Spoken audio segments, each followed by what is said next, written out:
안녕하세요. 채널 반주원입니다. 2023년 대한민국은 사극 열풍에 휩싸였다고 해도 과언이 아닐 정도죠. 선풍적인 신드롬을 일으킨 드라마 연인을 비롯해서 12월 현재 방영 중이거나 제작 중인 사극만 해도 7편에서 8편까지 이른다고 합니다.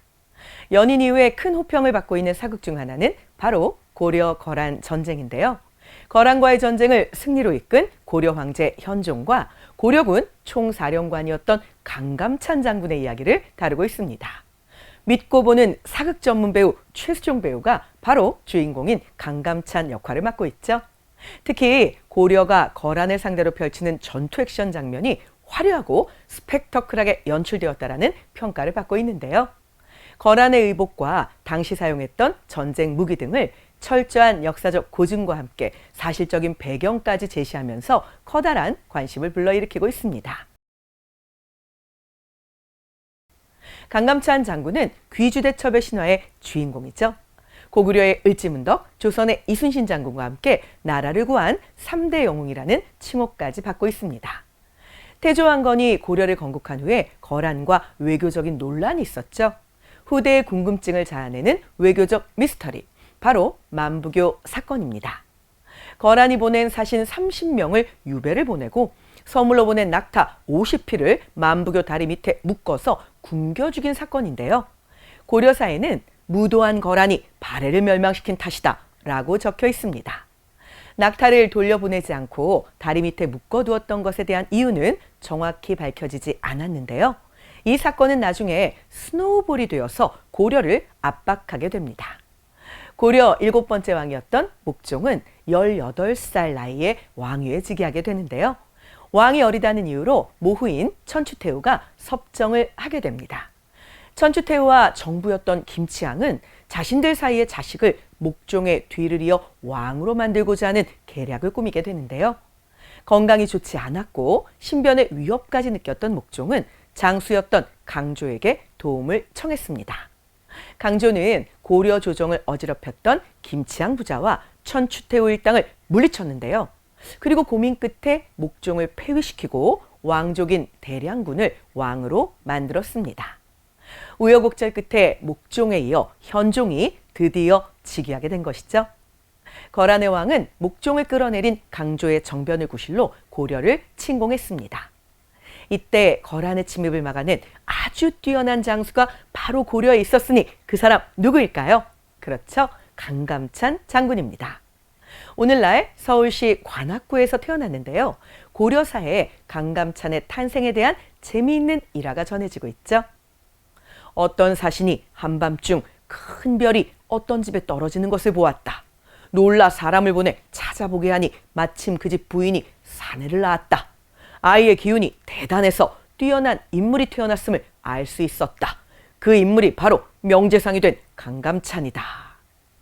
강감찬이 태어난 지역은 별이 떨어진 곳이라고 해서 낙성대라고 불렸는데요. 오늘날까지도 그 명칭이 이어지고 있습니다. 강감찬이 과거 시험에 장원급제한 문신이면서 동시에 뛰어난 장군이었다는 사실 알고 계셨나요? 거란의 10만 대군에 맞서 고려군을 지휘했고 처음 병력을 이끌고 진을 친 곳은 영주와 흥화진이었습니다. 지혜를 발휘해서 흥화진 앞에 흐르던 개울을 소 가죽으로 꿰어 막았는데요. 그리고 난 후 거란군이 건너기를 기다렸다가 일시에 물을 흘려보내는 공격을 했습니다.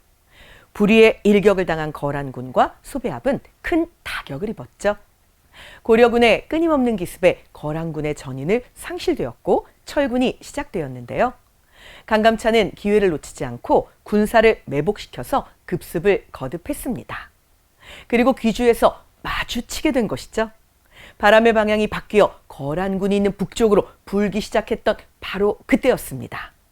전세가 불리해진 거란군은 달아나기 시작을 했고 고려의 군대는 끝까지 추격을 했죠. 10만 대군 중 살아서 도망친 거란군은 겨우 수천 명에 불과했다고 합니다. 적장인 소배합은 갑옷에 무기까지 모두 버리고 달아나기 바빴다고 하는데요. 강감찬의 전술이 빛을 발한 이날의 전투는 귀주대첩으로 오늘날까지 사람들의 입에 회자되고 있습니다. 귀주대첩이 드라마 속에서 앞으로 어떻게 펼쳐질지 아주 궁금하고 사실 앞 이야기가 못내 신비롭게 느껴지기도 하는데요. 또 다른 퓨전 역사극도 있죠. 열려박씨 계약 결혼전입니다. 이 퓨전사극도 대단한 인기를 얻고 있는데요. 이세영 배우가 박연우 역을 그리고 배인혁 배우가 강태하 역으로 열연을 펼치고 있습니다. 여주인공은 조선시대 양반가의 외동딸이지만 혼사나 여인의 삶에는 관심이 없는 꿈이 굉장히 큰 인물로 등장하죠. 집안의 강요로 어렵게 하게 된 혼인 상대가 심장병으로 사망하면서 하루 만에 과부가 되고 마는데요. 의문의 산에 의해서 우물에 던져지면서 바로 그 우물을 통해서 현대사회로 타임슬립을 하게 됩니다. 조선시대를 배경으로 활용하고 있는 판타지 사극이라고 볼 수 있죠. 그렇다면 열려는 어떤 삶을 살았을까요? 열려는 남편이 죽은 후에 수절을 하거나 위난 시에 죽음으로 정절을 지킨 여성을 의미하는데요. 조선시대의 엄격한 유교적 분위기 속에서 아내의 순종과 수절은 중요한 덕목이었습니다. 중신은 두 임금을 섬기지 않고 열려는 두 남편을 섬기지 않는다. 바로 이 말에서 알 수 있는 것처럼 수절을 강요받기도 했죠. 조선시대 법전인 경국대전에도 열려에 대한 내용이 따로 기록되어 있을 정도인데요. 해마다 연말에 정기적으로 열려를 선정하여 국왕에게 보고한다. 뛰어난 자는 열려문으로 세워 치하하고 상으로 물건을 내린다. 열려들의 집이나 마을 앞에 붉은색 문인 홍살문을 세워 본받도록 했는데요. 정절을 강요하거나 남편을 따라 죽게 만드는 등 그 폐단이 계속 이어지기도 했습니다. 씁쓸한 역사가 아닐 수 없는데요. 드라마는 실제 대다수의 순종적인 조선 여인과는 다른 진취적이고 독자적인 여성의 모습을 보여주면서 카타르시스를 느끼게 하기도 합니다. 21세기 유교걸은 과연 어떤 모습으로 우리를 즐겁고 재미있게 해줄까요? 이렇게 종류도 장르도 다양한 사극들이 만들어지고 있어서 골라보는 즐거움이 가득한 요즘입니다. 사극을 보면서 우리가 주의해야 할 점도 존재하죠. 사극은 역사적 사건이나 인물을 모티브로 한 작품을 의미합니다. 역사적인 상상력과 역사 왜곡 사이에서 논란이 되는 경우도 물론 있죠. 몇 년 전에 한 사극은 역사 왜곡 논란 끝에 편성이 취소되는 일도 있었고 조기 종영된 일도 있었습니다. 중국식 의복과 음식을 우리 역사 배경 속에 녹여내어 논란이 되기도 했었죠. 중국 자본이 드라마에 투입되면서 의도적으로 중국색을 드라마 속에 넣었다라는 이야기도 전달되었는데요. 동북공정을 위해 치밀하게 기획된 작품이라는 의혹까지 일었습니다. 단순히 역사를 모티브로 각색하는 것과 왜곡하는 것은 분명한 차이가 있죠. 국민들이 잘 알고 자랑스러워하는 역사적 사실을 다룬다면 더욱 신중해야겠습니다. 창작의 자유가 아닌 방종을 주의해야 하니까요. 오늘은 사극 속의 역사 그리고 그 속에 담겨있는 다양한 이야기를 나누어 보았는데요. 사극은 실제 역사에 기발한 상상력이 결합되고 역사를 쉽고 재미있게 접할 수 있게 해준다는 장점이 분명하게 큽니다.